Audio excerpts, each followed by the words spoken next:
Hello everyone and welcome back to the channel. My name is Alex and I'm here to help you prepare for your IELTS exam. Today we're going to tackle a very common question type in the IELTS reading section, matching headings. Now, I know this one can look a bit challenging. You get a list of headings and you have to match each one to the correct paragraph in the text. This means you have to scan the passage carefully and understand the main idea of each section. But don't worry, with a little practice and the right strategies it becomes much easier. So, for today's lesson, we're going to work through a short passage about a very famous historical object. Before we even think about answering the questions, we're going to do a little warm-up. We'll skim the text together to get a general idea of what it's about, so just relax and focus. Remember, the goal here is to practice the strategy, not to be perfect. Let's get comfortable with the text and the question type before we dive into finding the answers. Ready? Let's begin. If you'd like to solve this question yourself, just click the link in the description. And for many more practice questions, visit IELTSpro.uk, your place to get ready for IELTS with confidence. Get ready. The real IELTS begins now. The Rosetta Stone. First, let's look at the title, the Rosetta Stone. This tells us the entire text is going to be about this specific object. I know it's a famous stone from ancient Egypt, so I'm already predicting the topic will be about history, archaeology, and maybe languages. Paragraph A is an introduction. It gives a general description of the Rosetta Stone, telling us it's a famous artifact that was key to understanding hieroglyphs. The main gist is about its discovery and its overall importance. I'm flagging some anchor words. We see a date, 1799, a name, Napoleon, and an event, his campaign in Egypt. This paragraph explains what it is and how it was found. Paragraph B functions as an explanation. It describes the stone's key feature, the 3 different scripts. The main idea is that having the same text in 3 languages, one of which was understood, provided the clue to deciphering the others. Anchor words to note are the details about the scripts, ancient Egyptian hieroglyphs, Demotic script and ancient Greek. The paragraph explains why the stone was so useful. Paragraph C describes a process. It tells the story of how the hieroglyphs were deciphered. The gist is that it was a collaborative effort, but one person, Champollion, made the final breakthrough. The key anchor words here are names of the people involved, Jean-François Champollion and Thomas Young. There's also a date, 1822, marking the final success. This paragraph focuses on the who and how of the decipherment. Paragraph D explains the consequences or the impact. It describes what happened after the Rosetta Stone was deciphered. The main idea is that this breakthrough completely changed the study of ancient Egypt. Key anchor details here are the results. It opened a direct window into the civilization, allowing scholars to understand Egyptian history, religion, literature, and daily life. It explains the significance of the discovery. Okay, great warm-up. Now, let's review our strategy for matching headings. First, always use the information in the passage, not your own background knowledge. Second, be careful with paraphrasing. The heading will use different words to express the main idea of the paragraph. Third, scan for the keywords in the paragraph that relate to the main idea.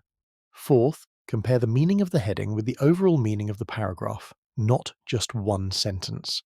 And finally, manage your time well. Now that we have a good overview, let's look at the questions. Section A. Alright, let's start with Section A. As we noted, this paragraph introduces the Rosetta Stone, states its importance as a critical key, and tells us about its discovery.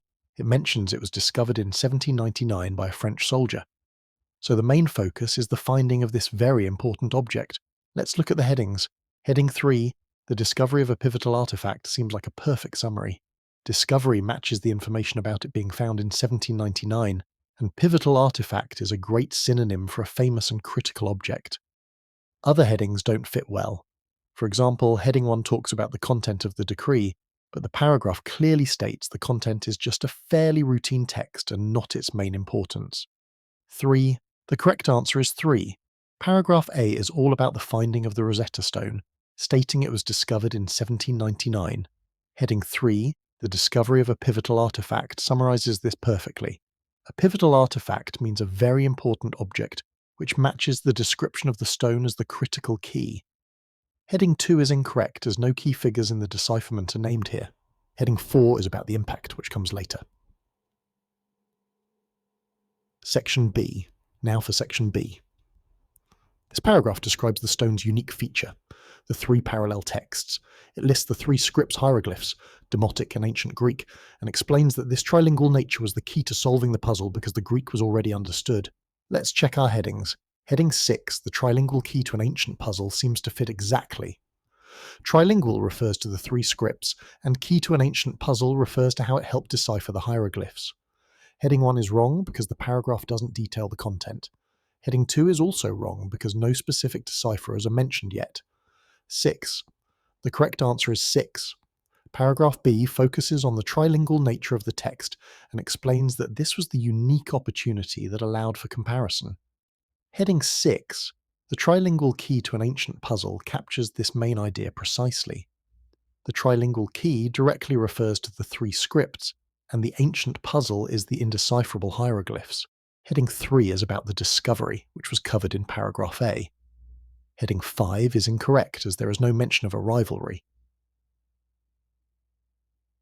Section C. Let's move to Section C.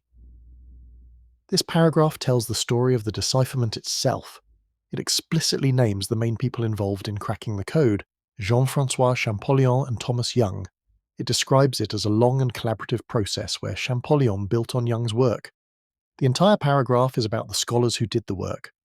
Looking at our list, heading 2, Key Figures in the Decipherment Process, is a direct match. Key Figures refers to Champollion and Young, and the paragraph describes their roles in the decipherment process. Heading 5 mentions a scholarly rivalry, which might seem close, but the paragraph uses the word collaborative and says Champollion built upon Young's work, which doesn't necessarily mean rivalry was the main point. Heading 2 is a much better, more neutral summary. 2. The correct answer is 2. Paragraph C is all about the people who deciphered the stone. It credits the final breakthrough to Jean-François Champollion and also mentions the important work of Thomas Young. Therefore, heading 2, Key Figures in the Decipherment Process, is the most accurate summary of the paragraph's content. Heading 4 is about the consequences of the decipherment, not the process itself.